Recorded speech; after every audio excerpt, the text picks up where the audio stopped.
Hey everyone, it's Saturday. Time for another episode of Beyond Garnet. Let's get creative.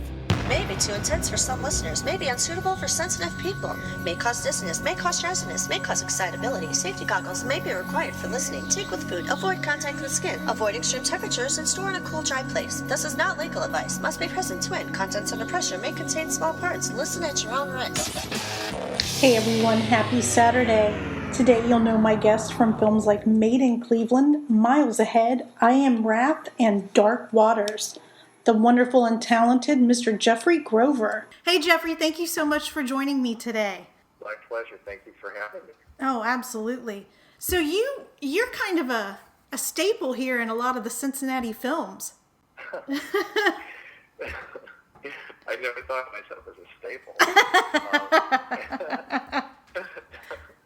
It's very interesting. I think that, I was in New York now full time. However, I grew up in Cleveland. I spent the majority of my lifetime there, and still am a legal resident of Ohio, which is a good thing, I think, particularly for voting purposes. Right. But aside from that, the film market in Ohio has been relatively kind to me and robust in terms of production with the tax credits and all that, which is marvelous. And in terms of Cincinnati being a staple, I don't know how you define that. But, however, for me, I think it's been really amazing to be able to have a connection with a woman there named Lynn Myers. Oh, yeah. And her team, and she's been incredible. And I think she, hopefully, like most folks who are in the casting, start your stuff, and if you start to work with people, hopefully if you deliver and if there's a need, I can't play a teenage woman, obviously. Sure. I'm an older guy. But we seem to, for some reason, the breakdowns seem to find roles that I've been fortunate enough to get in for, and sometimes even be cast for, which is cool. So you grew up in Cleveland. Where have you done a lot of your training as an actor? Well, I went to school at University of Michigan and Case, Western Reserve. I actually transferred to Case after I started at Michigan. When I got into the idea that I'd be in business and started to do that, but then I made the fatal mistake of taking a oral interp course. My professor got me into the honor speech program, and I got into the radio station, and I thought I wanted to be a disc jockey, but I think my knowledge of the literature and also my hearing wasn't long enough, and I don't think I was cool enough. So I figured, let me try a theater course, and started that in Michigan, and then I realized I was in over my head because I wasn't there for that. I did radio TV in high school when I was involved. Starting in 10th grade, 11th, 12th grade, I was sponsored in a national, I think they call it National Academy of Television Arts and Sciences. And I always knew that I wanted to be on camera and do stuff like that, but stage was like, oh my God. So that journey started in my high school senior classroom or break room in the media room, where a friend of mine who's a director, actually, in Cleveland, heard me singing. I was singing full opera. He says, I didn't know you could sing. I said, I can't. He said, good enough to be in a rock opera. We need guys. So that was the start of the journey. And went to college, got into the theater side of it, and then actually got more serious about it for the purposes of training, to your point, at Case Western, under the tutelage of a dearly departed friend who I stayed close to literally until he passed away a year ago, Ken Albers, who was an amazing person to work with. That took me through college. I had a fellowship for a master's in theater and acting, which I did not follow because I had a fear that what would I do if I actually got an advanced degree, and I couldn't make a living, and started to worry, and so then succumbed to the world of business over a number of years, and kind of extracted myself from that world. Although, let's be honest, acting is a business, so it's helped me understand that in the production side of things. Sure. But kind of got back into the earnest retraining process when I was just shy of 40. That same gentleman, Fred Sternfeld, who heard me singing, was wandering along and the banks of the river and all that stuff in 1974. In 1996, called and said, hey, why don't you try out for a play? And I said, I don't do theater, Fred. I haven't done it for 13 years. Went out for the play. He didn't cast me. And then I said, doggone it. Yeah. And I said, seriously, Fred, I told you, I read the Wall Street Journal when I go to plays. I don't watch plays. It's too painful. Went to a theater company in Cleveland called Obama.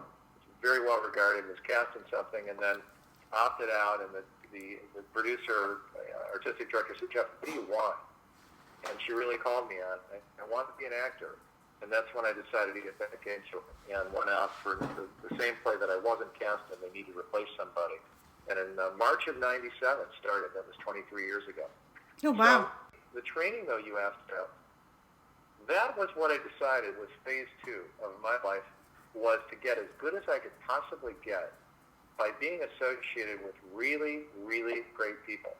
And in Cleveland, there were and are a number of resources. So, and I'm sure that's true in Cincinnati as well. People like Lynn, for example, or Cincinnati Shakes, or a friend of mine, Robert Barry Fleming, is at Actors Theater Louisville. You have some wonderful places to work, and Ensemble Theater Cincinnati, which is great. So on the theatrical side, in Cleveland, there's the Cleveland Playhouse, and there's Great Lakes Theater, there's Obama, there's Ensemble Theater, None Too Fragile. I've worked at all of those through the years. But more importantly, I started to get coaching with some really wonderful teachers, and I think that's what I sort of did. I sort of designed my own masters, if you will. Yeah. And went through the process of identifying acting coaches like Brian Jesse and Tom Fulton, directors, people like Dorothy Silver, Sean Derry, some marvelous folks, vocal with people like Leslie Barnick, Hazel Zahner from Music Settlement, but Leslie Barnick in the Cleveland market. Ford Models and Talent, Doherty Talent Group, where I've worked for 20 years, Talent Group in particular. They've given great resources to get the incremental training, discipline, physical, vocal, and then a lot of intensive work on camera, which has been, thank goodness, people like casting directors like Angela Baum. And I've really tried to go to school with those folks and humbly say, I am just new, even at 40. And Right. I think maybe a lot of the bad habits I might have had, I didn't have. So it made it a little easier to start fresh. What are your current projects you're working on right now? Well, we just finished, the Dark Waters, you mentioned Cincinnati. That was filmed. And that project I'm not working on, but I'm certainly working on the idea of making sure people know about it, because it's a really important film because of what it exposes about corporate awareness, self-governance, the whole issue that happened, contiguous almost to Cincinnati down in Parkersburg with DuPont and Teflon and the EPA. I mean, people should see the movie, right? Yeah, it's huge. It's a great message. Absolutely. It's information that people need to know. And it really utilized the talent pool in Cincinnati, Barry Mulholland. There are a lot of great people. Realistically, Mark Ruffler's not from Cincinnati. Right. Tim Robbins and Ann Hathaway. But they really enabled a number of us to have a chance to do some really great work with them. And we're not just, window dressing, and I'm not saying extras are window dressing. I wasn't. I had a principal role, supporting role. But every role is important, even if it's a line, if it supports a story.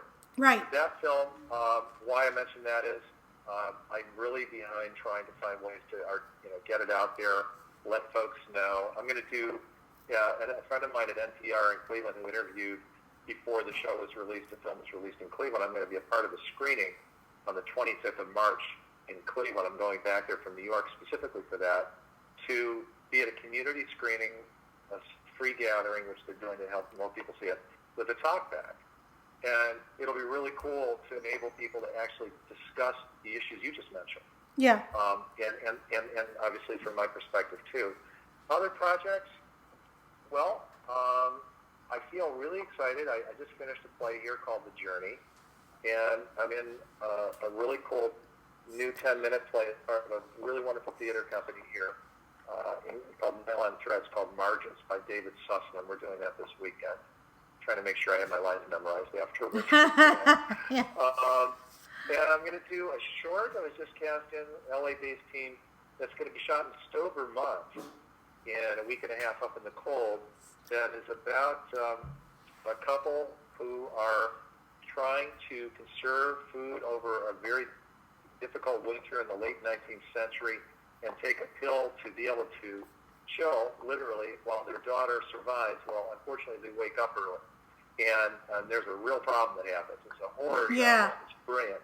And I'm excited to play this rather wonderful character who sort of loses it, which is not a typical character I get to play, Right. you know? And that's happening. And then a film in April here about a father and mother who lost their child. We could talk about that too. That came about, and it seemed like the right thing to do. And an exciting one. We just got the green light on a film that's going to shoot in upstate New York in October. That's called Post-Truth by a writer-director by the name of Christopher Evans. A film we did last year called Two Cents from a Pariah is in festival submit stage right now. This has not seen the light of day yet because of that. Uh-huh. And I play Jonathan Strathmore in that film. It's really cool. All I can say is it's really about redemption. So you asked me what I'm working on. So some theater, film stuff, and then short that I know you're hopefully will edit this, so I could say this stuff. And if you don't, I'm just talking. You're good. It's a film called You Go First. When I say You Go First, it's like hopefully it's a title that people are like, well, what does that mean? Yeah. You know, one of the beautiful things is when you have a little bit of a creative edge, you can sort of do your own work. And I think a lot of actors and people today in the field are so dependent on others. And that's a reality with casting directors and agents, and that's why we have them. So it's critical, and managers, etc. Sometimes you can create your own work. Yeah. So about 5 years ago, on my way back from Cincinnati, you mentioned Cincinnati, Yes. from an audition for another film that you folks did called Miles Ahead. It's really cool. Yeah. Great film. I'm driving. You remember that? Mhm. So I actually auditioned for that. Wasn't cast initially, but I was driving back. It's a 4-hour drive to Cleveland. It was a beautiful sunny day, and I had this idea for a film. And I called a friend of mine who is a DP shooter who does a lot of industrial. And I always wanted to feature. I said, Steve, how about this? Let's do this. I have an idea. And it evolved into our first short that did really well, called On a Technicality. And this will be now 4 films later, 1 feature and 3 shorts. Our 4th short, narrative kind of dramatic comedy, it's called You Go First. And it's about loss. And we filmed it a year ago, almost a year and a half ago. We tested it. We didn't like it. We pulled it back. We found the response was, it looks good. There's some aspects of it that's cute, but it's so absurd we don't get it. And the director-writer is ahead of, seriously. And we were going to shelve it. But the writer, or the director who we brought in, a guy named Chris Bohan, and I say we, Steve Hacker, Andrew Gorell, and I are part of what's called G2H Films. We're in Cleveland. Although, again, I'm in New York, but we're all over the place. The director, Chris Bohan, is the head of the theater program at Case Western Reserve, which is up in Cleveland, Ohio. And he's wonderful and sensitive. He's a wonderful theater director. He'd never directed film. And he said, Jeff, the reason I signed on to direct this in the first place was the reason you wrote the story. And the reason I wrote it was in response to my son Jeremy's death, which I couldn't understand a 30-year-old dying and going first. That's where You Go First comes from. Okay. So he said, what we created in the first iteration, you look, sound great, but it didn't hit because the story got lost. It's not what you wrote. So about a year ago, we went back and went to my partners, Steve and Andrew. I said, can we go back to this? Are you willing to give it another shot and build on what we have? And those guys were amazing and supportive. And so we worked on the script for several months, and we finalized, locked it in, and then we shot it in early January. And it's now a story about 2 men, two husbands, 60-something and a 40-something, who deal with loss, not specifically the loss of a child. My character, Ralph, finds out he's dying of stage 4 pancreatic cancer, very stoic. Mm-hmm. His partner is Joel, and they are celebrating their anniversary. They live in a beautiful apartment in Cleveland, Ohio, looking out at University Circle. And I get the news, which I've avoided, and find out that I'm dying, and I'm not prepared to deal with it. Why? because I didn't want to have to deal with another death like I had with my son. And in the course of the film, I don't want to destroy the film right now, but it's a short film. Sure. I have to confront it. More importantly, Andrew, the character, the actor playing Joel, the character, has to confront it, and it's the dream sequence, which is what we shot last year. This crazy cops kind of thing between these two guys dealing with the fact that they don't want to go first because they love each other too much, and they try to commit suicide together based on the advice of your doctor, played by Deirdre Ring, who's a wonderful actor. And it's a crazy cops thing, which is, I don't want to go first. Now, that's the dream sequence. And that's after I discover I'm dying. The dream sequence, the night that after I discover it, and I haven't shared with my partner yet. And subsequently, we go from that to what's now Act 3. The Act 3, which is where Joel, I'm clearly no longer there, Ralph, and Joel goes to a very bizarre place in the country, which they would have never gone to, because they would have only gone to a place like Aruba, not a country space, which wasn't our style. Yeah. With a box of ashes and a goat whose name is Moo, and a letter from me that he is to read, and also a tape from me that he is to play. Okay. Unfortunately, when he gets there, the goat, Moo, who actually appears in the dream sequence, it ties together, believe it or not. That's why I'm saying you have to see the film. Eats the letter. This important letter that gives him directions on what to do. And my words. And the goat eats the letter on top of it. Joel drops the box of my ashes on the ground. Oh. It goes from there. But the end game is he does get a chance to recover part of the letter from the goat, and he's able to listen to the tape, which is a tape of the sermon from Rabbi Jonathan Cohen, who was from, you're in Cincinnati, right? Or we're from Cincinnati? Mm-hmm. Jonathan Cohen, he is a rabbi who was with this, there's something in our den in Cincinnati which he was a part of. He's now in Cleveland. I heard a sermon that he did about loss over the high holidays from New York. I watched it online. And he said that when we remember those we have lost, we are as close to the divine as we can be. I was so struck with what he said, and because he's dealing, this is a memorial service about memory and remembering those who've gone, that he agreed to be a part of the film. This is how it evolved. And that sermon, a portion of it, he recorded for us. And that is what Joel listens to, which is what I give him comfort from, saying that this is something that will help you. And the backstory being, that's sort of the story. You Go First ultimately is about how do you cope with somebody leaving you when they're not able to really express it, when you're not prepared. Maybe like the Kobe Bryant thing that happened a few weeks ago, when you have that kind of tragedy, or JFK, John F. Kennedy Jr. But, even when you have a relationship, sometimes people don't communicate. They don't know how to deal with their own demise, much less helping their partner. Absolutely. Yeah. So that's a film now. My son Brian, who's my youngest, I have 4 kids, and I'll always have 4 kids. Andrew is 36 with 2 children and a lovely wife. My son Jeremy, who passed away, his wife Elise is with him, who's always going to be in my life. Sure. My daughter Megan, who's an actress here in New York and an educator, and then Brian, who's in Dallas, Texas. Dad, why is it that every film you do is always so heavy? It's like, are you attracted to dark things?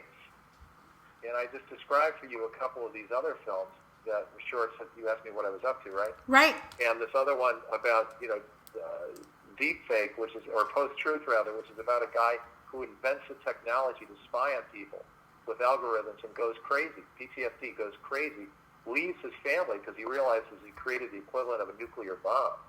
I mean, these characters are drawn from something. I don't know where it comes from. Well, I do know. But there is a lighter side. And in You Go First, people might say they won't want to see it because it's about loss and death, but it's actually very funny. Yeah. And you laughed when I mentioned Moo the goat. Yeah. That goat is a trained animal. Yeah. And he claims space. He claims screen, and he's very good on camera. Actors should watch him. Yeah. Figure out how to just be yourself. Just say the words. Just say the words, and don't do too much. And you'll be amazing. Yeah. Take a class with Moo. Yeah, really. And he doesn't charge much. It's really easy. Just give them some food and some paper to eat. There you go. Now you're doing a video series. I've seen a few of these on your Facebook page. Tell us about that, because I think these are fantastic. Yes, I referenced losing my son Jeremy in August of 2017, and I talked to you a bit about You Go First and some of the work that maybe I'm attracted to or attracts me, let's say, the law of attraction, you know. Well, also, one of the things that I've been thinking about was, you know, processing something, and people say, you know, when they learn that I've lost my son, and listen, Jeremy, he touched thousands of people, and I'm not the only one who lost somebody, and I know that. I'm not being indulgent like that. However, I do say to people losing a child, and then people who haven't, thank God most haven't, say, well, I can't imagine, and I say, don't. Yeah. Don't. However, it's not something I'm afraid to speak about, and I found at first I was a little bit remote, and I was finding myself dealing with things kind of the stoic character, like I mentioned, Ralph, and You Go First. That's kind of derived from me. Right. And I decided that keeping stuff in and not sharing is not fair to the person who you've lost, nor to yourself. Evolved from a conversation I had with a young man here in New York named David Levitz, who's really an expert on branding and social media. Friend of my daughter's, who went to both high school in Cleveland, Ohio, Performing Arts Academy, and then college at the Guthrie BFA program in Minneapolis. And he actually created a YouTube presence years ago, and I said, can you help me? Because he's now in the business here in New York doing that. He said, yeah, what are you passionate about? And, you know, sort of whiteboarding it. I said, Right. well, let's see. I like acting. I love theater. I love film. I love my kids. I like animals. I like playing sports. You know, I like water. I said, well, what else? And I said, well, there's a topic I think that I really feel I need to address, and that is dealing with loss and grief. And he said, let's hit on that. Yeah. So we started, and I created a bunch of thought starters so that I could be clear about it, you know, like one thing per, like one topic. Like I recorded something today, for example, which you mentioned before we're talking right now, and I focused in on forgiveness. And I think that that's an area, like somehow these themes kind of evolve in the course of the day, and then I'm just like, yeah, let me record it. So what I do is I spend 4 or 5 minutes in front of a camera. I self-tape like I would, you know, doing a self-tape for a film somewhere, because you can't always be in the other city. And rather than creating a studio quality kind of a thing, I hope it looks and sounds good. I try to make sure it's lit and you can I hear think it does. I think it looks great. Thank you. You're welcome. You know, it's my space. It's in my house here, my apartment. Yeah. You know, and it's just me. And sometimes the cat will jump on my lap. But for the most part, I'm not distracted like your Yorkie. You know, it's like things happen. That's life. Yeah. So I take an idea, and I just use the format of hi and introduce a topic, reflect on it personally, and then summarize, and then just say, hopefully you'll watch the next one. And I found that without scripting, which naturally we always do, I mean, we have to script, right? As a writer, director, you know that. Yes. And as an actor, you have to have a script, you have to honor the words. In this case, I'm just trying to make them as if I'm having a conversation in my house or my apartment, or if I met you at Starbucks, or, you know, more importantly, maybe the local coffee shop, or sitting outside somewhere, you know, outside, the stadium, or Riverfront, or whatever it was. I can't even remember the name of the stadiums anymore. Yeah. Down in Cincinnati. But that we'd be having a conversation. And ideally, that conversation, if you said, well, Jeff, can you talk about what you mean in terms of grief, like specifically to your own purpose or your own circumstance? What is it like when you talk about forgiveness or guilt or regret? Well, okay, what do you mean? Then I talk to you. And the only difference between what I'm doing by doing it as a self-tape, direct to camera, is I just imagine I'm talking to you, and just I'm having a dialogue. I mean, the monologue's just a dialogue, right? Yeah. I'm talking to somebody else, and they're just choosing to listen. So I'm not pretending I'm talking to somebody. I'm pretending I'm talking to, you know, whomever we invent. And I talk directly to camera, Yeah, not directly all the time. We have to shift sometimes. You have to see off camera sometimes. Otherwise, you'd go crazy looking at me, I think. But it's basically that. And I've done 5 of them. I've been posting them on Facebook at David's recommendation, first on my own site, without, sort of as friendly ground. And then if they hit, and if people like them, and if there's opportunity to improve them, or if they, hey, the format's really weird, or maybe you ought to consider this, or maybe you ought to have a different kind of an audio recording or something, which of course it can do. But I wanted to keep it really simple and spontaneous, so it keeps that. And as I had them, like I said, I have 5 of them. I want to do 1 a week. That was my commitment, which I've been true to so far. I have about 20 on my notepad, which I actually write things down in the notepad. I don't keep it on a phone. And hopefully I'll have a number of them. And what will happen then, I don't know, in terms of getting them out into a more, different platform, or where people could see it, ideally who would hopefully find grief or some of these topics they'd be searching.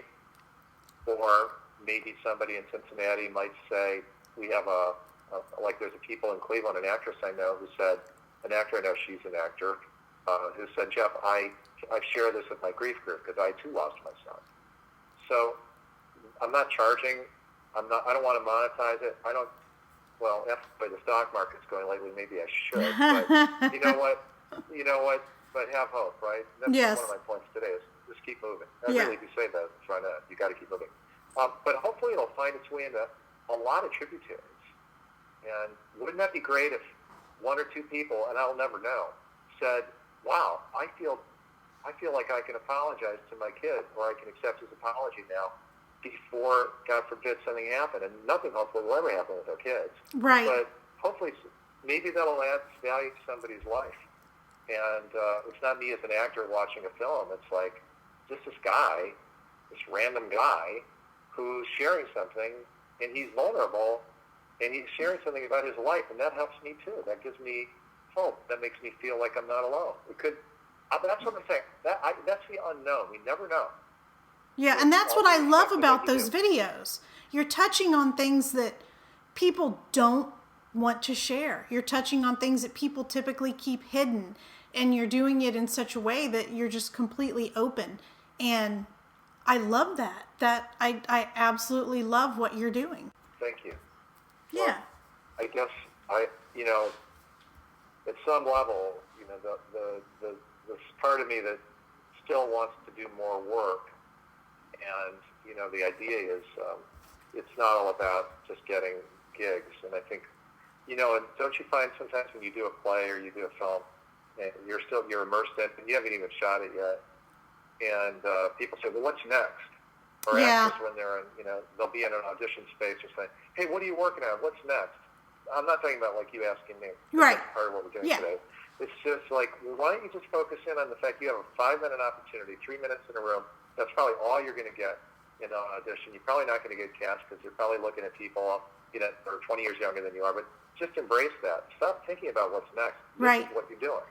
Right. So I'm trying to, yes, enable myself to have those moments dependent on an agent, and here in New York in particular lately, and then also too, in Pittsburgh and Cincy and Indy.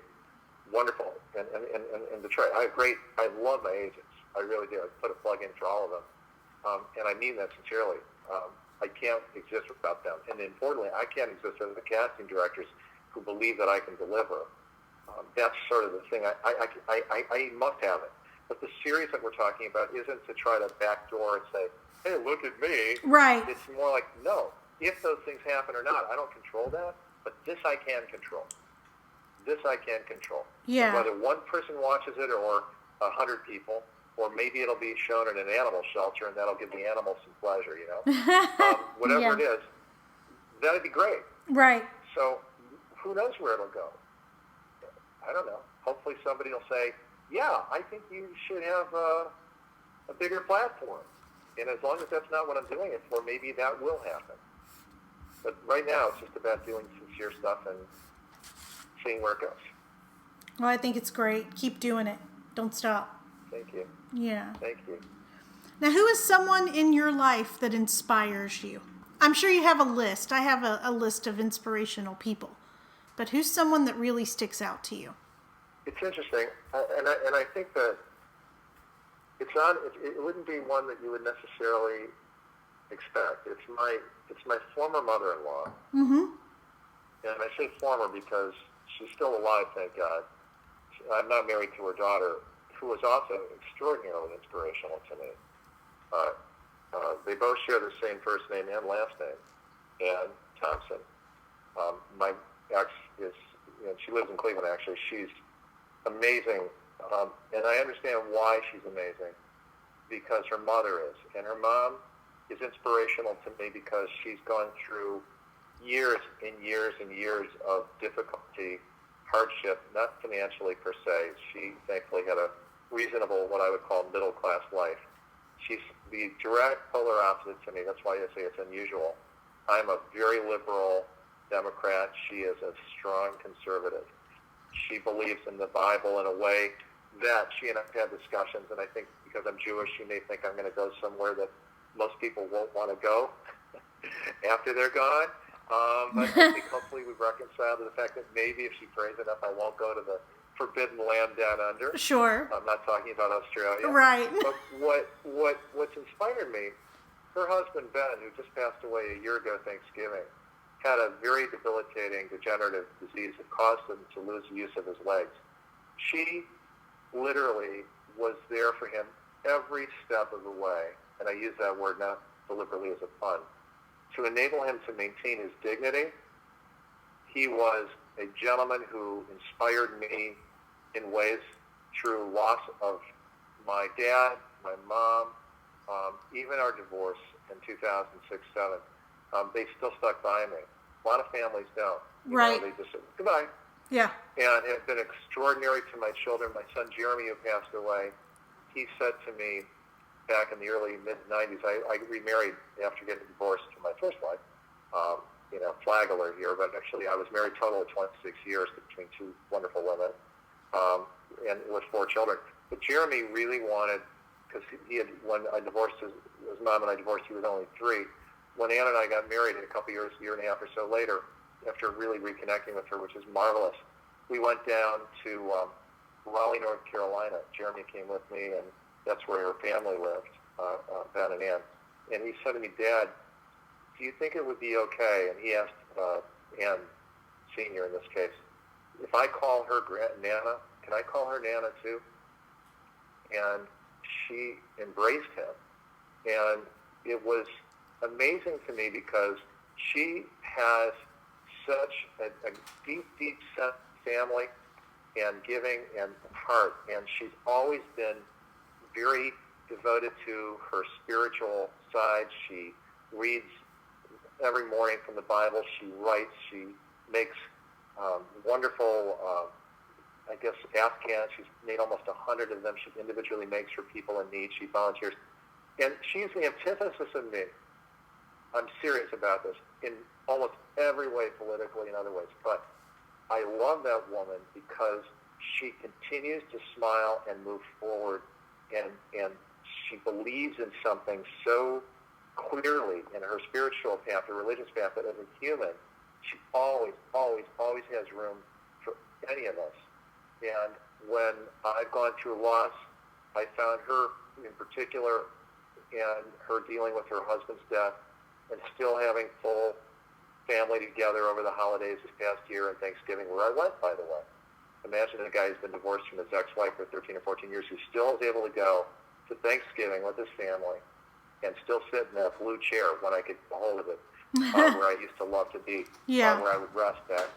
And I guess I would say an unlikely person, not a theatrical person, not a family member directly per se, but somebody who always openly accepted me for being me and my children. Particularly, I talked about Will Andrew and then Jeremy in particular.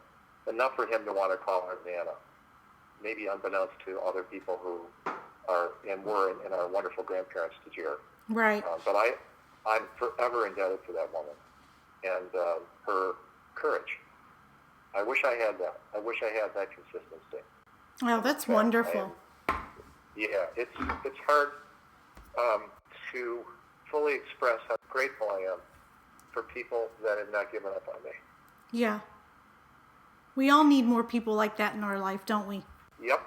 Yes. And, yeah, so that's one. Ken Albers, my acting teacher who passed away a year ago, always said, stay close. I mean, imagine having somebody 50 years ago, 40 years ago, who still stayed close, would write me a birthday card every year, and always made a point, even a month or so before he died, he had cancer. This is going back a year ago, November. Was at the Oregon Shakespeare Festival, and he's a wonderful director and just an incredible presence at the Cleveland Playhouse. But people like that, I think it's, like who are, set an example even at the latter part of their lives, still staying connected. And they're so dignified. There's so much courage there. And I guess I'm inspired by those people. And I hopefully, at some level, I could be an inspiration when I'm at that point. And I tell my kids, you never know. You really don't. Yeah. I just don't want them to ever think that I wasted a moment. And one thing I'd like to say, and this may be something that sounds a little bit like I pulled it out of a book of wisdom or something. It's not. But I decided, I had open heart surgery 4 years ago, and thankfully it was just because of a valve that needed repair, and it was open heart. But that's a real shock when you're always in great shape, and you think, how could this happen? And then suddenly you're in a subordinated position, and I was in for like 12 days, and Jeremy was there every night, my family, and both of my ex-wives were in the waiting room. And they weren't waiting for me to die, which was a nice thing. I heard they were both there. And then they were both by my side when my mother passed away at the funeral and at the cemetery. My point being, what I discovered was there is no guarantee. And I think I learned from that, and then losing Jeremy, that every day, and that's what I'm talking about, the aphorism or the phrase, that every day is a lifetime. So I pretend, it's like Groundhog Day, but it's not repeating things. Every day is an opportunity to live a full lifetime. Because if I think like that, a lifetime is a wonderful thing to experience. And if you get the gift of another day, there's another lifetime to experience. So it's far more robust. The things you want to accomplish in your lifetime, I'm not waiting. I'm doing it now because all I get is 1 day of a lifetime. So I got to do it now. Yeah. And I find that it's changed my mindset. I can't fight being older. I can't fight having a shoulder that needs to be replaced, which does, and having those pains and aches. But I can fight the tendency to become reclusive. Yeah. And I want my kids to know that. They don't have to think about me ever as a guy that just sort of folded his tent. I want them to know that. Yeah. As far as the theater stuff and the film, your work is film, isn't it? Like, what's your background? Yeah, film. Started out as an actor and then transitioned over to directing. Do you have, is it something you're driven by every day? Absolutely. As well? I have time. I get insomnia sometimes because I can't shut it off. And some people might say that's a bad thing. I think it's beautiful. Yeah, I mean, it does. as long as you do need to sleep. Sure. But that's kind of where, I'd love to have a chance to interview you as opposed to the opposite, because you're probably more interesting. I'm sure. I just think that you can relate then to what I'm saying about always being able, you got a white piece of paper or you got your mind and your imagination. You experience life and then suddenly, oh yeah. And then it's like, that's an idea for something. I'm hoping that there will be a lot more. Yeah. A lot more. A lot more. Yeah, I like it when I'm out in public and I'll overhear someone say something and I'm like, mental note, that's a great line of dialogue. My acting, I go to a studio here in New York called the Freeman Studio, and it's Scott Freeman. He's marvelous. And it's really important that actors know this, that it's continual education. In fact, it's more important at our age, my age, to stay active with memorization and scene work, vocal work, whether you're a singer or not. I do that, but I'm not a great singer, but I do go to every week to work and stuff, because it keeps you really, in the moment, so you can really hit auditions in the work, because you got to deliver, right? So what Scott talks about, too, he says, New York is like a wonderful incubator, literally and figuratively, these days. He loves to walk around and listen to people talk, to your point. Yeah. And he'll use that as a thought starter. Like somebody you'll walk by and say, Yeah, I went to the grocery and I talked to my boyfriend, and then he'll walk past, and then he'll complete the sentence. Right. And he'll start to imagine their circumstances. So it's really, to your point, a marvelous way to use that without being a total creeper. Yeah. Like, why are you listening to my conversation? Didn't I see you in the subway? Why are you standing in the elevator? Right. Why are you in my apartment? I don't think I know you. Well, I'm trying to enjoy your story. Well, okay. Yeah. There might be limits. Yeah. When I'm out and I That's see right. someone, I don't talk to them. Maybe they didn't even see me. I'm driving by and I see them on a corner. If someone looks frazzled, I'm thinking in my mind, like where they just came from and where they're going. And I create this whole story around this person that I just saw for like 2 seconds. I love that. Yeah. And that may or may not, that may just evaporate in your memory. It's Right. there, though. Right. It's I there. have used characters like that in scripts that I've written. I have. And And these I people love it. probably don't even know. They have no idea. They never even saw me drive by. They didn't know I was looking at them. So do you have any hobbies? Yeah, I raise cats. You raise cats. I'm kidding. You're a cat wrangler? I'm a cat wrangler. Yeah, I raise cats and goats. And, no, I actually used to have a horse and donkey. Really? I lived in Cleveland. Oh. Yeah, I did. I had a strange desire to have a horse and donkey that was fueled by a friend of mine whose name is Betsy Kale. She just got married recently. She's wonderful. She lives down in Austin now, but she and her husband live in Texas. But she used to work at a place at Metropolitan Park. There's a reservation in Cleveland, Ohio. There's a very wonderful necklace of parks that were built in the 1930s, like the Emerald Necklace, they call it. People from Cleveland know it. Yeah. It's a real wonderful resource. And in the Metro Parks in Rocky River, they had a barn for a program, and there was a riding program. And she knew, I had this house in an area called Chagrin Falls, that they don't know anymore, that had a barn that was dilapidated. I bought the house about 12 years ago. I sold it. It's long gone. And it had a barn. And she said, well, Jeff, if you ever want to rebuild the barn, you might maybe think about that. You could get a horse. And I said, that seems kind of weird. I've never even ridden a horse before. So long story short, in a moment of insanity and impulsivity, I had the barn rebuilt based on the footprint that it was in, and I had a barn. And lo and behold, I go out to this metro park, and I see this horse who used to race in Kentucky. He's passed away. Murphy is his name. And he's a thoroughbred who was in this riding program, and he had gone kind of lame, so he didn't want to be ridden anymore. She said, why don't I introduce you? Maybe you'd like to adopt this horse. And I was like, okay, what do I do? It's 1,000 pounds, 16. And they said, oh, by the way, he's been turned out with Maggie May. So what does that mean? I said, well, he has a little friend. Little. I use the word little. A donkey. A mini donkey.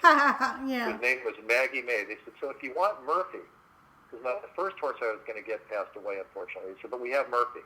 And I was committed. She said, but with Murphy comes, this is the head of the barn, Maggie May. So I literally had my hobby, a horse and a donkey, pull up in a trailer to my house in Chagrin Falls, Ohio, on a 2-acre piece of land with a barn, not having a absolute idea what I am going to do. Feeding them, dealing with their manure. I had no idea that you had to get out there at 6 in the morning, in the middle of winter. I didn't understand any of this stuff. I had no idea how much they pooped, and also how it could be good compost. Yeah. I'm serious. So I had 5 years with them, and that was my hobby. And it was a beautiful, joyful time with these two animals who literally were like close friends. And I had, in 2014, because I spent a lot of time in New York, it was really hard to get help, and it was expensive. So I realized it'd be better served with somebody that was with them all the time. So I found somebody to adopt them. But that was an amazing experience. I know from that experience and that background that I probably will never have a chance to do that again. Right. However, anything related to animals, I love. And I don't know if that's a hobby or just something that I feel just strongly aligned to, because I think animals, they know people's truth, and they know when people aren't being truthful. So I kind of use them as a gauge for whether or not I'm being truthful. Oh, that is so true. So that's good. I love to play. I used to play very competitive softball and golf and stuff, but I mentioned I have to have a shoulder replacement because I have no cartilage in my shoulder, which is really hard when you have bone on bone. But I don't think you'd know it unless you ask me to cross my arms, which is really hard if you're choreographing something. So I'm probably not a good musical theater guy right now. Not that I ever was, but for the most part, when I get back to that, I love that. And frankly, I love seeing theater and listening to music and walking, and enjoying, like you said, you drive, I drive a bit, but I mostly walk here and just really observe, just feel connected to people. Oh, you're in a great place for walking. You're in a fantastic place for walking. I'm looking across the Hudson River in New Jersey from my apartment as we speak.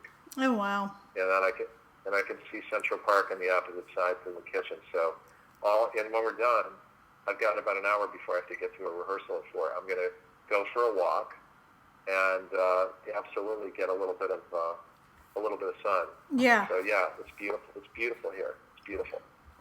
Now, are you a collector of anything? Wow. Yeah, I used to collect baseball cards. Oh wow, I yeah. like those. Yeah, I like to collect coins. I used to like to collect stamps, but unfortunately, when I went to college, my mom threw away my stamp collection and my baseball card collection. Oh no. So painfully, and then she bought me I still have it. Now remember, she passed away 13 years ago, I told you. She felt like I used to give so much guilt to her back when after I found out about it for years. In the mid-'90s, she went to a baseball card show at the Cleveland airport and bought me like a Mickey Mantle and a Yogi Berra and a bunch of cards. And she said, "Don't ever mention this to me again." And it says she bought me a T-shirt that I still have that says, "I would be a millionaire, but my mother threw out my baseball card collection." That's hilarious. And it was sort of true. Yeah. So I still keep the cards that she gave me, and then I collected a bunch of them with as my kids, Andrew and Jeremy and Brian, were growing. Megan didn't care about baseball so much, but we shared theater. That's what we really. Since she was a young kid, she's almost 27. Yeah. Her passion for theater came about from just seeing just a ton of it. But collecting things, to your question, still like to have my coins. I like to look at them.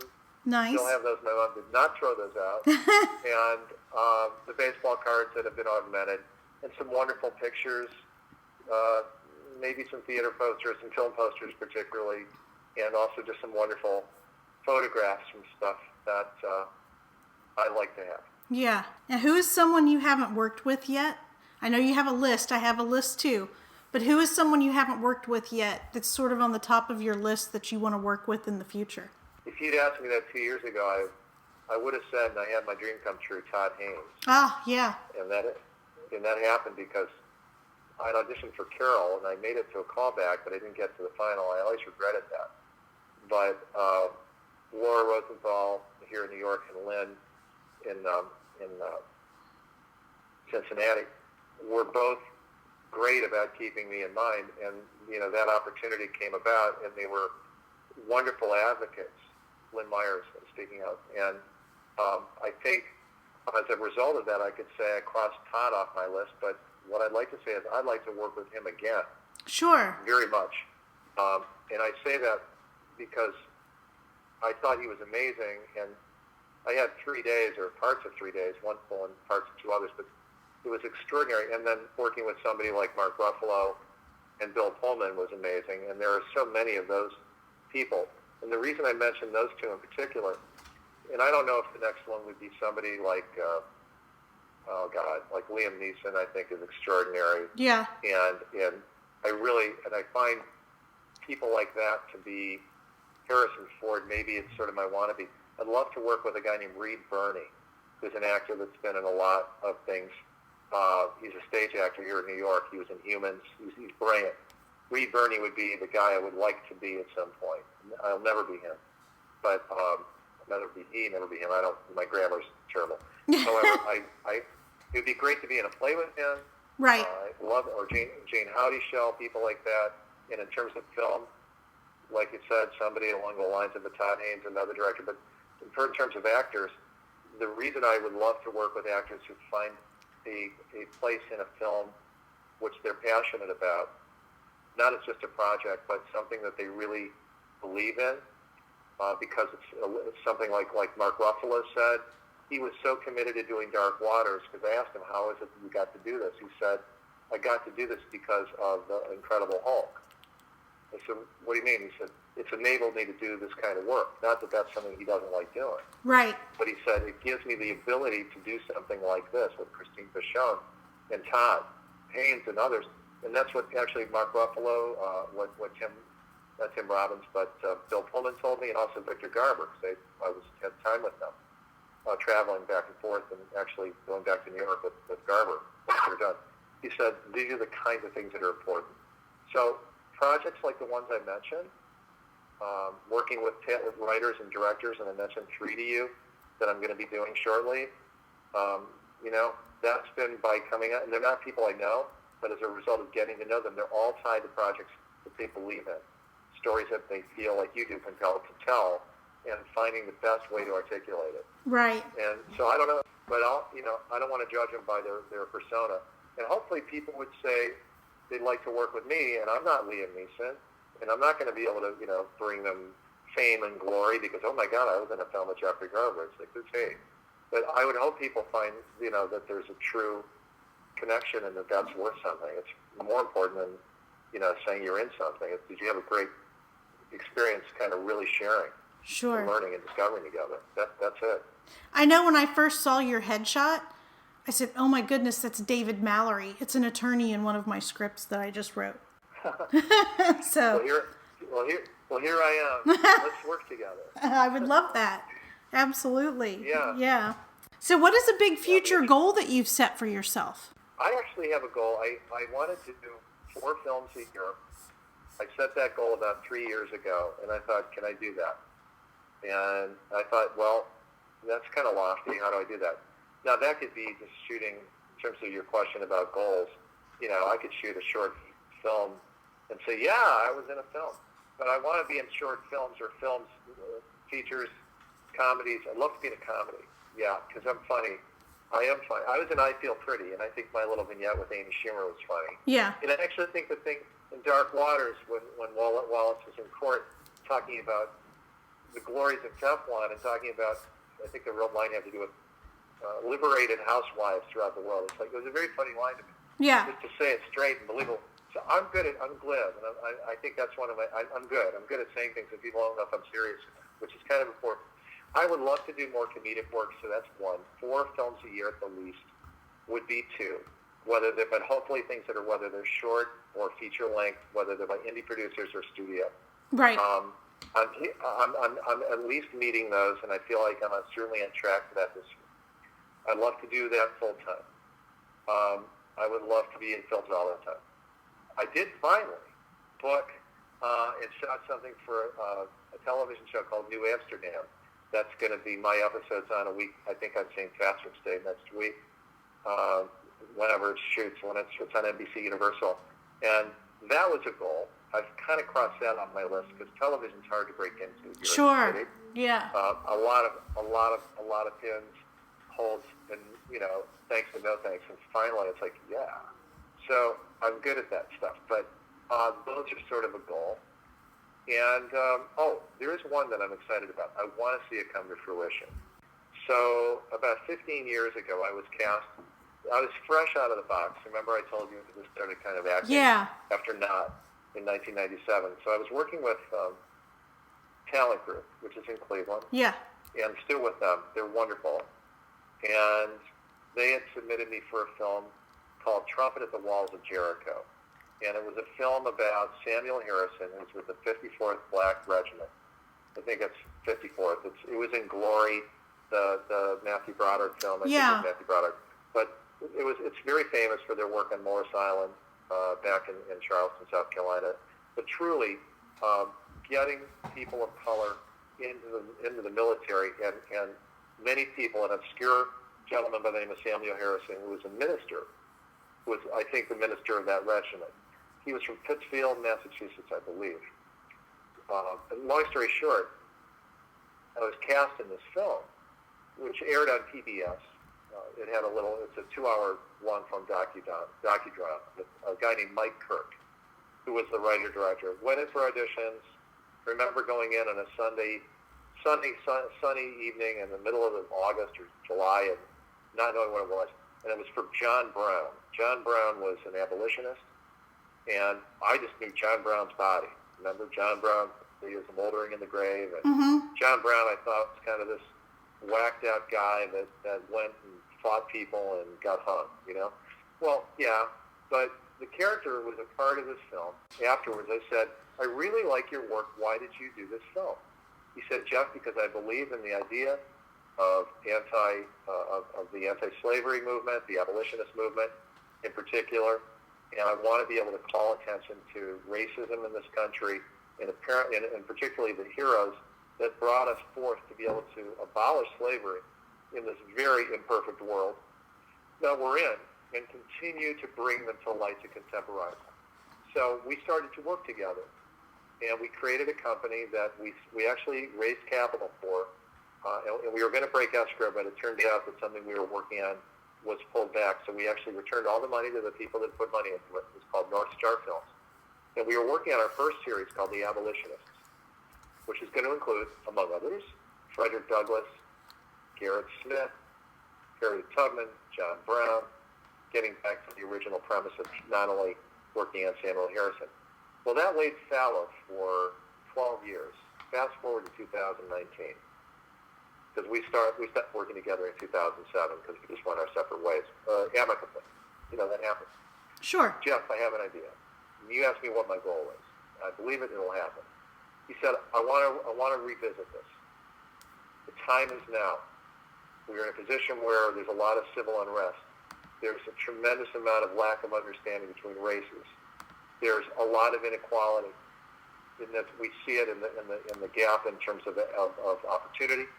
We see it in terms of available dollars for people to get an education, for health care. Well, that's right up my alley. Remember I told you I'm kind of liberal? Yep. Although I am a capitalist. However, I do believe in the idea of people making money on their investments, putting their money in and getting a return on it. I believe in that, okay? However, Michael said, I want to revisit what we were working on. What about John Brown and Frederick Douglass? What about the two of them today having an opportunity to reconnect, even though they only knew each other briefly before John Brown was hung in the late 1859, after the Harper's Ferry raid. He was hung for that movement as a treasonous. What if they were to reconnect? What if, and this is where it came into play, Keith David is a wonderful actor who worked on the original film, Trumpet of the Waltz of Jericho. He would love to play Frederick Douglass.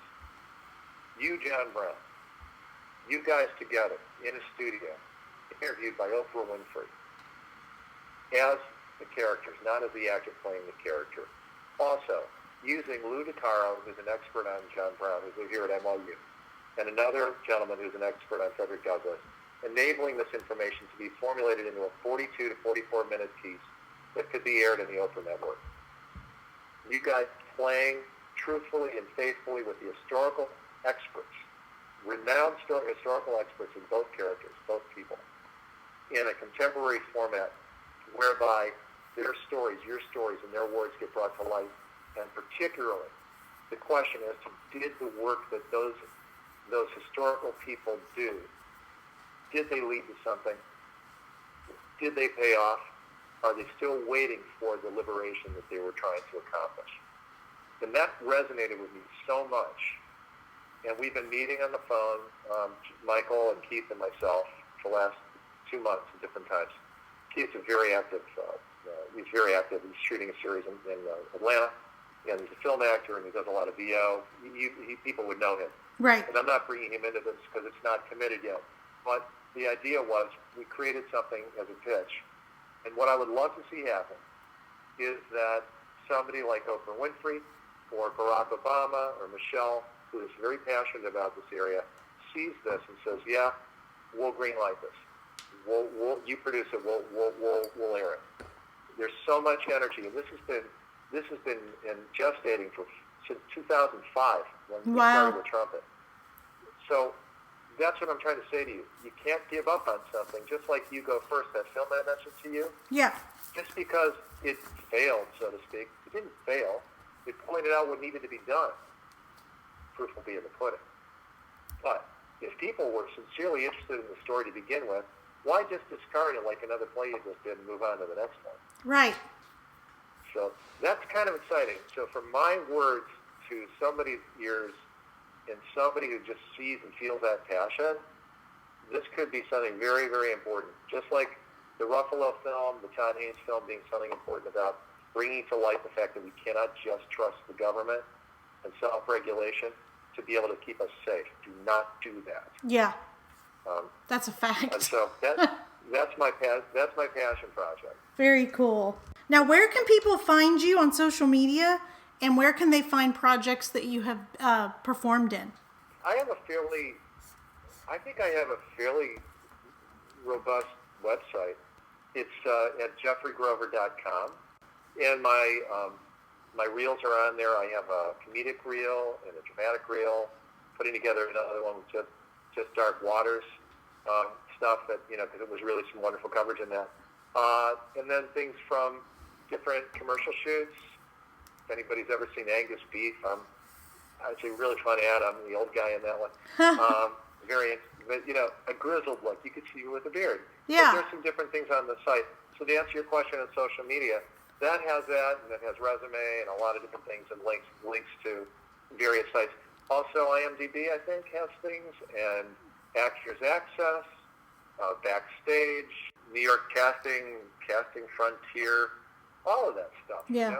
So if people go to your website, they're going to find links to everything on your website. Yeah, they should. They should. And, ideally, I would never want to undermine, this is what, if I were an agent, and I am not, but Talent Group and has stuff on their site, and Helen Wells, Productions Plus, and then the ones in New York, Judy Bowles and Jenna Winnett, and then Ingrid French Management. Those are people whom I work with.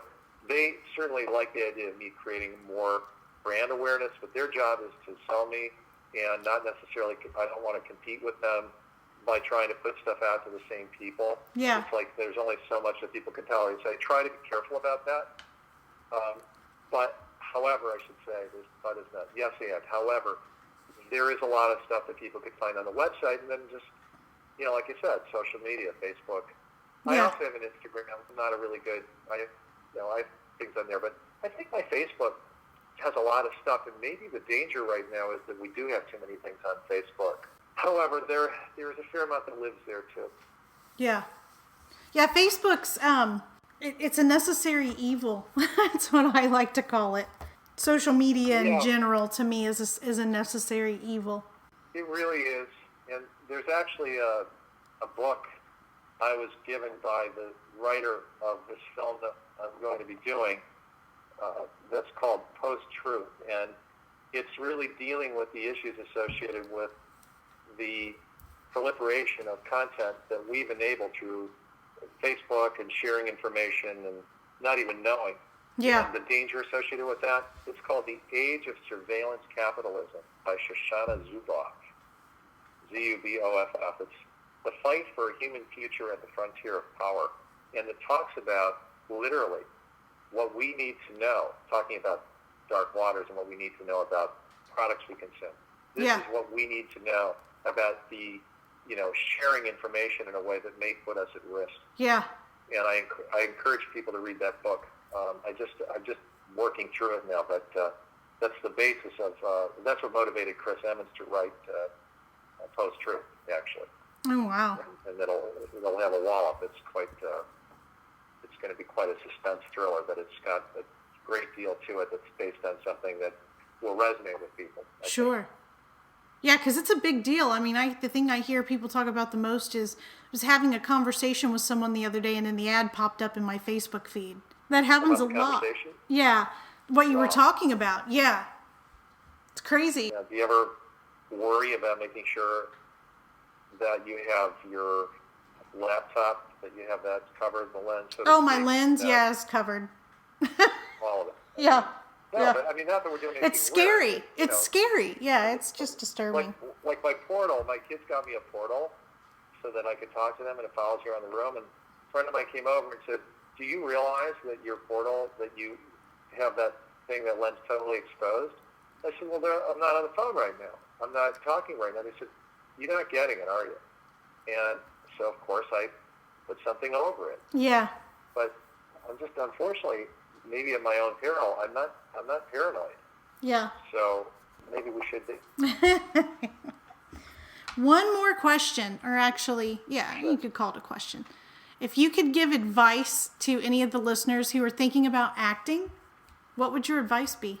It's funny, I'm going to teach they call it a master class, but I don't consider myself that masterful. I'll just call it a workshop for Angela Dawn in September, and I was writing, before I started to talk to you, a draft or outline, because I'm going to be talking to two groups, teenagers and younger people, high school, college, and also to actors. She feels the majority of people who will come will be people that are seeking knowledge, and a lot of times people who are working professionally don't necessarily continue it. We may teach it. Yeah. But my comments, and as I thought about it, was that, constantly seek to improve and do not consider what you're working on, whether it's writing or producing or editing or filming or acting in this case. You can never, ever take it for granted. And I mentioned to you earlier, I put my money where my mouth is. I take, here in New York, a wonderful studio, and everybody is a working actor, Freeman Studio. You have to get in, you have to be working, you have to have a certain skill set and training. Mm-hmm. But the idea is you want to augment that.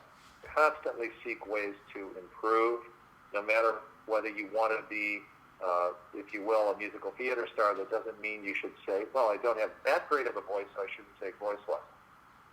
No, take voice lessons because it's going to improve your instrument and your craft. So those are things that I've discovered, and that is something I've found has really helped, particularly when you have to focus in on the most important piece of a lot of this, which is when you work on somebody's writing, you have to honor it. And some of the writing may not be that great. Nothing personal. I'm not talking about doing a bad project, but my meaning, you might have a short stint in a film or in a episodic that you don't even get to see the script for. So you got to really work at understanding text, getting it, making choices, committing, and really going at it so that the person watching your audition says something other than, oh, that was good. Right. Maybe they'll say, that was horrible, but boy, did they make a statement. But give them something from yourself. And my advice basically is, make sure you don't, no matter what your level of skill and your accomplishment, never stop taking classes. Never stop asking for feedback. And also, big comment is, if you're lucky enough to get into a casting space with a casting director, whether it's theater or film, whatever, or television, listen to what adjustments you're given and don't tune it out when you're given the opportunity to have a chance to try something again or give it a different read or what have you. I notice a lot of actors that get in their head and they're like watching themselves and self-conscious, and they avoid doing what a casting director and also a director would want, which is, can you take direction? Yes, bring choices. Be intelligent. Don't come in here saying, well, what are we going to do now? Yeah. But go at it and then take the adjustments. And I'll say the first and foremost thing I was going to tell you is, know yourself first. Because what we start out with in the acting studio every week, and I do know this because I've been doing this for a while, Scott always takes an emotion first. Says, okay, before we do these scenes, and they'll try to make it specific to the class, the scenes that we're working on. Yeah. And we plow through a scene every 2 weeks, and you're expected to be fully memorized, working with a scene partner, in balance with your work, and most everybody is working, and maybe a 10, 15, 20-minute scene, okay? And the goal is to really come in with choices and then make your adjustments after the first week, and then you're working on things. But he says, today we're going to work on, and last week we worked on, I'll give you an example, solitude. How Okay. are you as an individual with solitude? And he said, I don't mean being alone or lonely per se. Alone, yes, but not lonely. Are you somebody that feels comfortable with solitude. And then, for example, and then he said, now relate that now to what we're working on today and see where this may fit or not with your character in this particular scene or play you're working on. How does he or she feel about it? And he worked on guilt, regret, anger,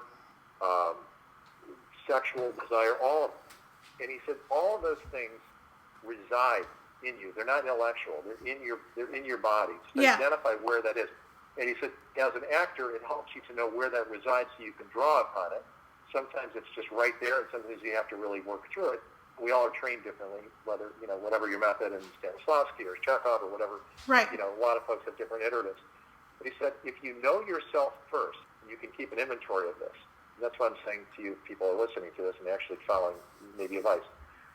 Lay out a ton of emotions, happiness, regret, all of them. They don't have to be bummers. They could be really good things. Love, ecstasy, whatever it would be. How do you feel about it? And then once you're checking in with yourself, maybe you do one a day or something, then look at that as you're working on a character, whether it's for an audition or something you've been working on, or you're in an ongoing repetitious role, or you're in a Broadway play. How does that character, the character you're playing, relate to that? It could be the exact opposite.